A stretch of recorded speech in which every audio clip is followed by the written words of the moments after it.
Il suffit parfois d'une seule phrase pour faire vaciller des années de confiance et plonger un cœur dans l'ombre. Laissez un j'aime et abonne-vous.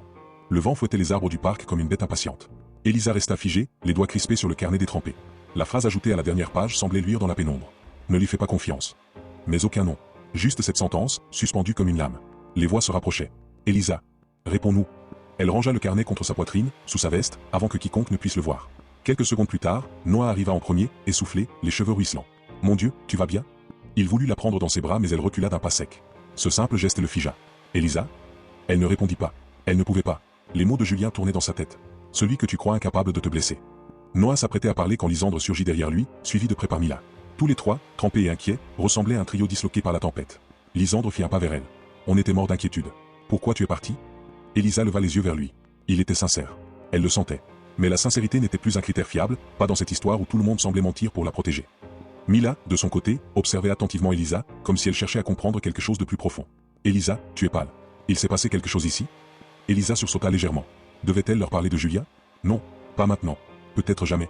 J'avais juste besoin d'air, répondit-elle finalement. Lisandre s'approcha, la voix douce. On peut t'expliquer. Ensemble. Je ne veux plus te cacher quoi que ce soit. Noah lança un regard noir à Lisandre. Mila croisa les bras, tendus. Elisa inspira profondément. Assez d'explications pour ce soir. Je veux juste rentrer. Noah hocha la tête. On t'accompagne. Non, coupa Elisa. Les trois se figèrent. Elle continua. Je veux rentrer seule. S'il vous plaît. Un silence pesant tomba. Lisandre baissa la tête. Noah serra les dents. Mila soupira. Finalement, Mila dit. Très bien. Mais appelle-nous en arrivant. Elisa hocha la tête et contourna les trois silhouettes. Au moment où elle passa près de Noah, celui-ci murmura. Elisa, s'il te plaît, ne doute pas de moi. Elle sentit son cœur se serrer. Était-ce celui dont elle ne devait pas se méfier, ou justement celui-là même? Elle s'éloigna sans répondre. Plus tard dans la nuit, Elisa referma la porte de son appartement et laissa son dos glisser contre le bois jusqu'à s'asseoir au sol. Le calme soudain lui donnait presque le vertige. Elle sortit le carnet et l'ouvrit à la dernière page. La phrase était toujours là. Sombre, récente. Elle tourna les pages une à une, découvrant des notes codées, des dates, des initiales, des avertissements.